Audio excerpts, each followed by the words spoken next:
Start winning at the races with Daily Racing Form's new mobile pass performances, featuring exclusive buyer speed figures and expert analysis and selections. Go to drf.com/best and get the power of DRF in the palm of your hand.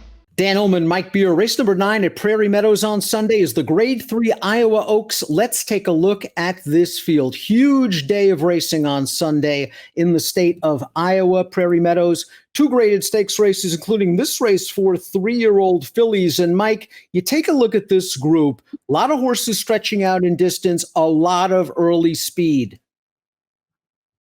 Yeah, there is a lot of speed in this race. And I think that is one thing that you really have to, keep in the back of your mind when you're handicapping the race. It's mostly a field of unproven talent, Dan, and trips are going to be very important.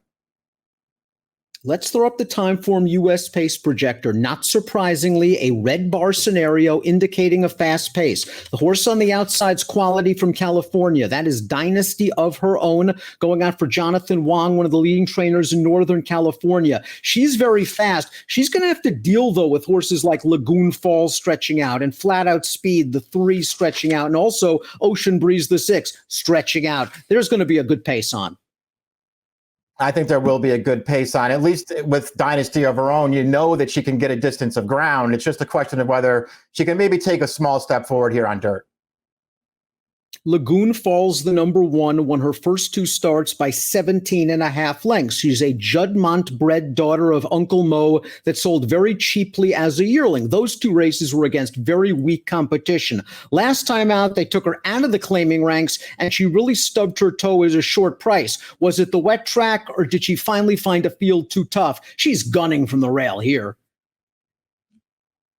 Yeah, I think they're just going to send her to the lead. I mean, listen, she's not my kind of horse. I know that she looked good winning her first 2 starts by open lengths, and she actually got a figure for the second of those. But stretching out in a race like this, she's not for me. Queen Bridget's only lifetime victory came on turf, but she's run well on dirt. That race 2 starts back, she was in against Gamine, who returned, of course, to win the Grade 1 Acorn with that huge 110 buyer. Speech, the runner-up, is a graded stakes quality filly in her own right. Queen Bridget got a great ride from Joel Rosario, just took her to the back of the pack, saved ground, came out turning into the stretch.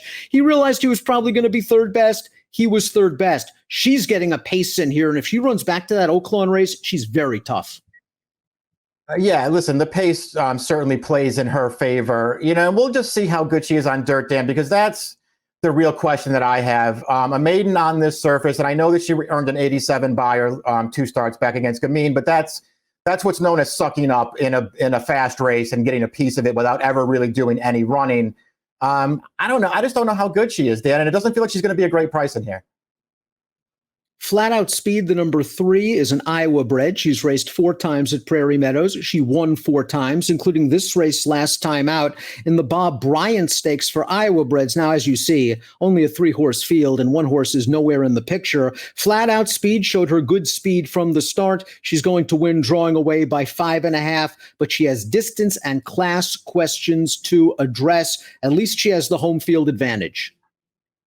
Yeah, listen, it's nice to be the queen of the Iowa breds, that's for sure. She's 4 for 5. I actually like some of her races. The concern for me is I don't know how far she's ultimately going to want to go. When I watch her run, she doesn't strike me as a horse who's looking for more ground. Strong Flag's just going to get a different pace situation than she did last time out at Churchill, where they didn't exactly burn up the track for the first half mile, 48 and change, and she's running last. And she ended up passing a few horses in the stretch to finish 4th. I think that effort's a little bit better than it looks on paper. The 3rd place finisher came back to win an off the turf race at Churchill with a 77 buyer. She is built for this distance and will get a good pace setup. Maybe a bit of a sleeper for the Asmussen barn. Yeah, I think she makes a lot of sense in this race. That horse that beat her last time, En Vuitton, she's pretty good for Kenny McPeak. And prior to that, I thought that she was, heading in the right direction, improving race by race for a great trainer. She makes a lot of sense in this race. Aurelia Garland has had an interesting journey to this start. She won her career debut as a 2-year-old very easily at Belmont. What a surprise. She was a Wesley Ward-trained first-time starter. She then disappears for over a year, and she comes back in a 7-furlong race where I don't really think she was ever given a great chance to win. She's last early. She's in and among horses last, turning into the stretch. She has to alter course, and she's really moving at the end of that race, and the winner comes back to win the Grade 3 Dogwood with an 87 buyer. Now, they took the blinkers off for her turn debut last time out, and she was only okay at odds on. Maybe that's a little bit of a sticking point distance, but the blinkers come back on. I like to see her back without another layoff, and I think she can sit off the pace. She makes sense to me. Yeah, I agree with all that stuff. I really liked her race too back. I actually really liked her debut as a 2-year-old, and then she missed a lot of time, and I liked her race off the layoff as well. I'm with you in that she only ran okay last time. And I say that, as someone who watched the race and thinking she didn't get a great ride in that race, I didn't think, but she was still only okay. I'm expecting her to run better in this race. Ocean Breeze caught a wet track and a runaway winner in her career debut, and her fortunes got a lot better last time out. 80 buyer speed figure, pushing a fast pace, beating 2 next out winners, and not only beating them, destroying them to the tune of an 80 buyer speed figure. And as a daughter of Curlin, we would expect her to appreciate this extra distance. She's all upside, and she's a major contender. Yeah, she is. And, it's not necessarily an easy spot for your 2-turn debut, but I'll tell you something, this race didn't come up that tough. And she just really has a nice pedigree. As you say, she's a Curlin. Her dam was really good. Ocean Wave a few years ago. I mean, she didn't win anything big, but she held her own in some really nice races. She was a good horse. This filly's bred to stretch out.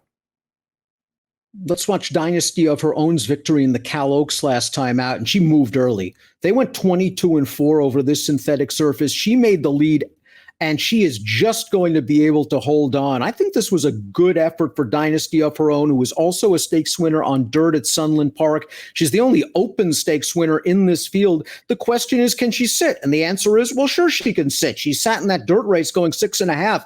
I think they're going to let the other speeds go, sit off the pace while in the clear, and try to get the jump on the true closers. Yeah, we'll see what happens. We'll see if she can get the trip that she needs to win this race. Certainly her last 2 races are both good.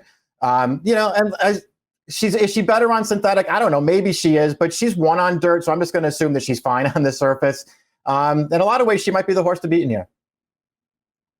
Let's take a look at our top picks. Grade 3, Iowa Oaks on Sunday. We're both going with Aurelia Garland. Again, we were both fans of her debut win for Ward. We both thought she didn't have the greatest trip, 2 starts back sprinting. I'm a little concerned about the distance, but I do think she's all upside. I think she'll come running in this race. I think she will. So I just want to give her another chance, Dan, because I think in each of her 2 starts since she's come back, things haven't gone perfectly for her. I think she deserves another chance. Same super, just in different order for us. 5672 for Mike, 5267 for me. It's the Grade 3 Iowa Oaks, one of 2 graded stakes races at Prairie Meadows on Sunday. Approximate post time 7:35 Central. Good luck.